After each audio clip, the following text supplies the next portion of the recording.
Hindi, itong sasabihin ko, yung dirty linen, naging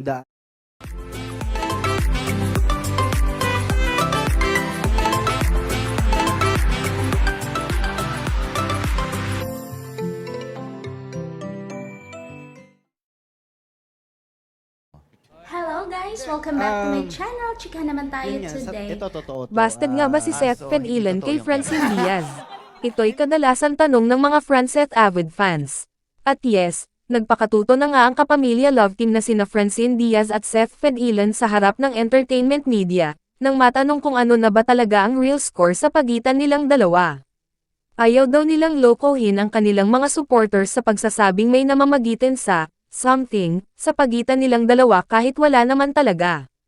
Ito nga ba nangangahulugan na binasted di umano ni Francine si Seth dahil obvious naman na may gusto si Seth kay Francine noon pa man. Pinabulaan naman ni Francine na walang binasted o nabasted dahil wala naman ng ligaw.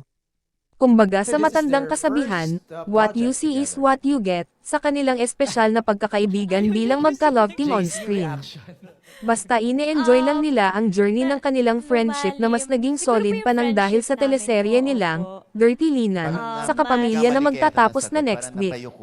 Ayon kay Francine, hindi pa kasi niya nakikita ngayon ang sarili na may boyfriend dahil nakafocus pa rin ang kanyang atensyon sa trabaho at career at ganuan din daw si Seth. Paliwanag pa ni Francine at Seth kung bakit hindi pa na-develop ang pagkakaibigan nila ni Seth into a more serious relationship. Ang gusto lang po talaga nila Seth at Chin na maging best sa lahat ng kanilang ginagampanan. Wala sa isip namin, uy tayo magka-partner, maggawa tayo. Wala ka na sa ganung thing. Hindi namin naisip. Actually, hindi namin naisip. Pero,